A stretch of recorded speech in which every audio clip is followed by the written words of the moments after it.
Hey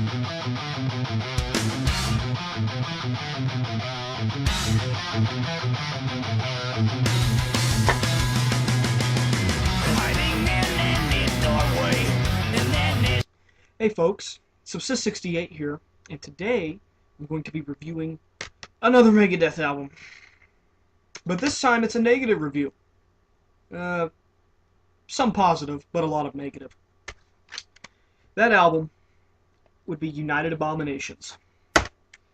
This album came out in 2007, and I believe this was the follow-up to their 2003-2004 album, The System Has Failed, which, System Has Failed was a good comeback for Mustaine, and, it was a pretty solid album, but then we get into United Abominations, which, it describes itself in the title of the CD. It is an abomination. There are so many things wrong with this album, it's absolutely ridiculous. Track listing, you've got Sleepwalker, Washington Is Next, Never Walk Alone, A Call to Arms, United Abominations, Gears of War, Blessed Are the Dead, Play for Blood, a remake of Atul Evond from the Euthanasia album, America Stand, You're Dead, and Burnt Ice.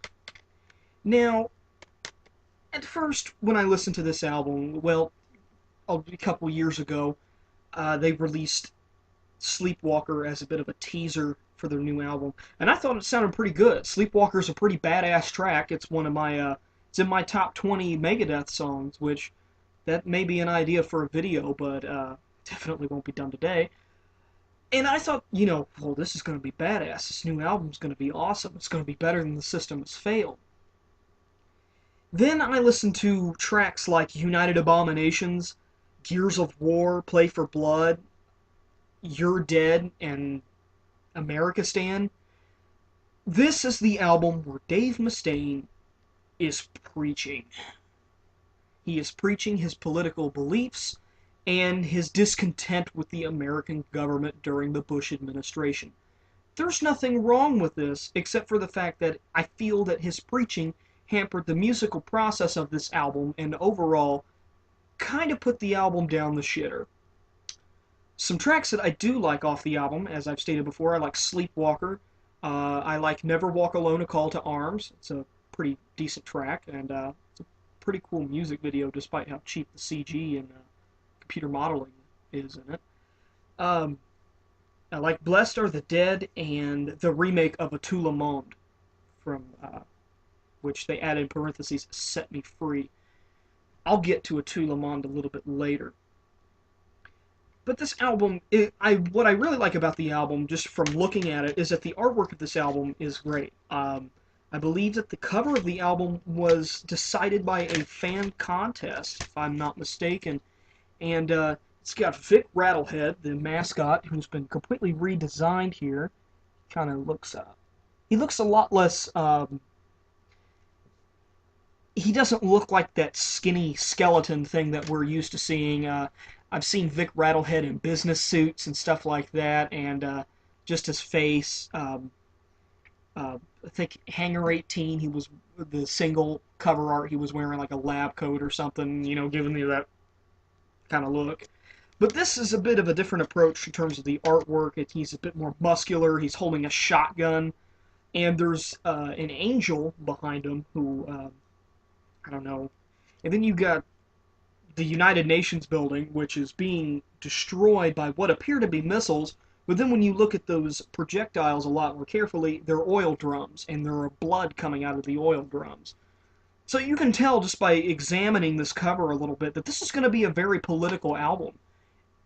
And I don't have a problem with an album that is political. Endgame, the follow-up to this, was a bit political. There were some tracks on there that had but nowhere near as much as United Abominations. United Abominations is almost 100% I am pissed off at the country, and I'm going to write an album about it. The lead guitarist on this album was Glenn Drover, who probably is one of my least favorite guitarists to ever be in Megadeth. Not because he's an incompetent player or anything like that. It's just that when he covers classic solos, he tends to muck them up a little bit. Which, then again, it can be argued that it's his own unique interpretation of the solos.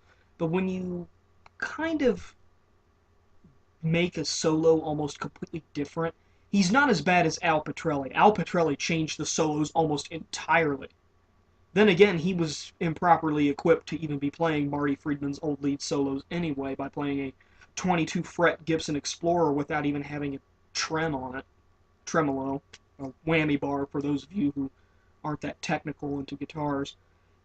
So, I just feel like this album it's too in your face.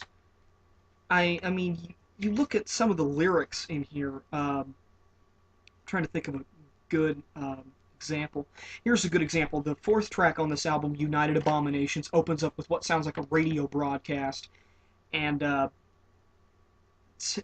quoting this, and it's spoken on the song through a radio. Within striking distance from ground zero sits a smoldering international cauldron, the United Abominations as it were.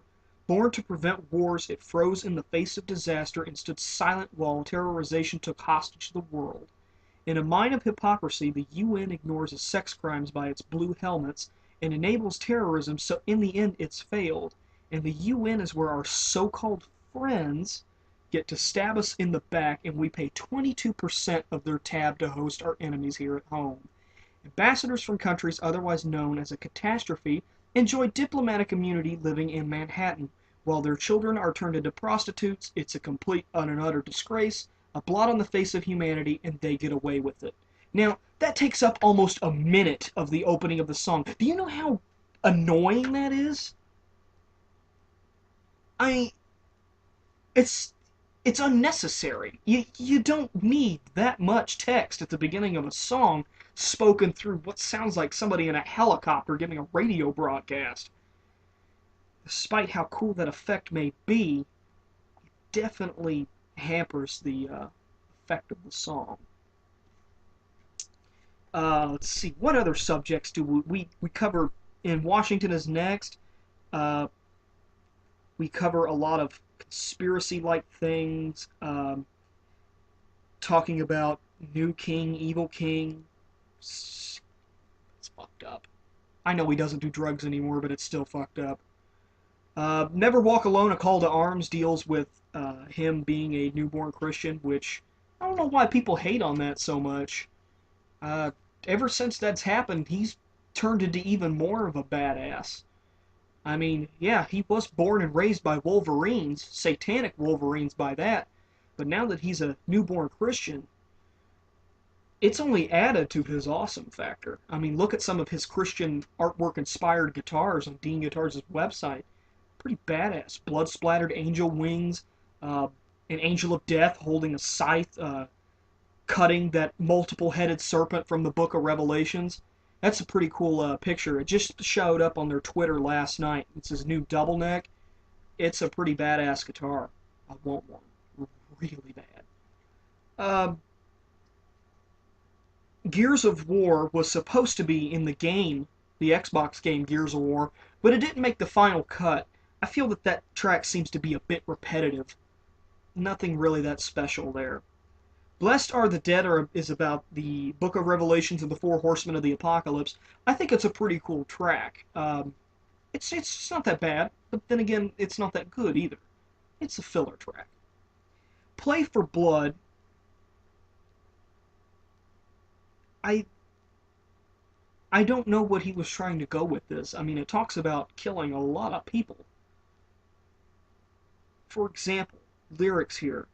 Anybody searching for action, anything to fill the emptiness inside. Any place that the streets are empty, any takers want to pour out their lives. With fire and lighting, not lightning, it says lighting. With fire and lighting shooting from my hand and desolation written across my eyes. My itchy finger on a hairpin trigger, my temper's hot and my patience taken flight. Cheesy. Oh, so cheesy. And then we have more badass artwork, which, again, is full of win Probably the highlight of this album is the artwork. Now, the Atul Evond remake, which has divided Megadeth fans.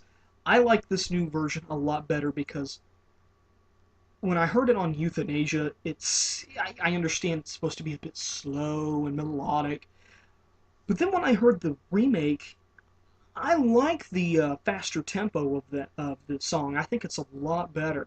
Um, from what I hear, that Mustaine didn't want to remake it in the first place, so he was kind of coaxed into doing it from Roadrunner Records.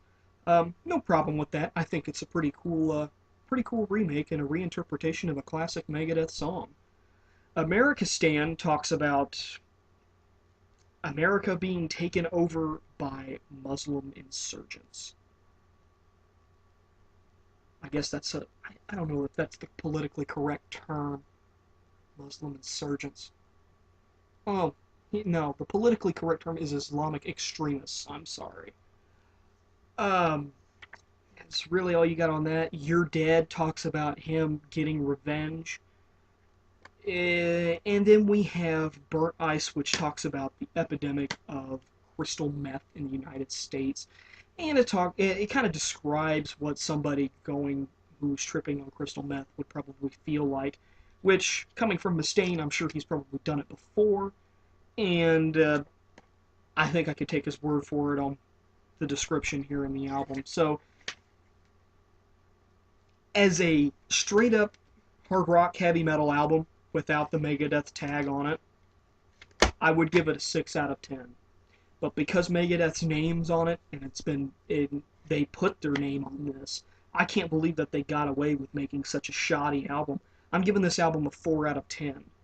It has some pretty good high points, but at the same time, this album is full of so much derp and so much stupidity that it's the preaching.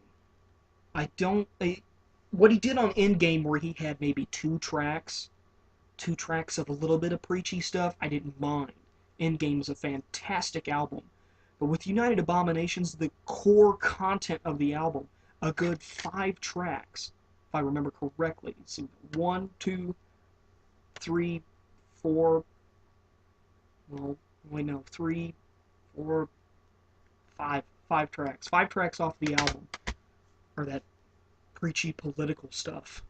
So, I guess a word to the wise, if I would be so graced to have this video viewed by any Megadeth member, is to not try to be so preachy next time. And I look forward to your new album, which I hope comes out this year. And I can't wait to see you guys in August. So this is Subsist 68 here on Metal Couch, signing off.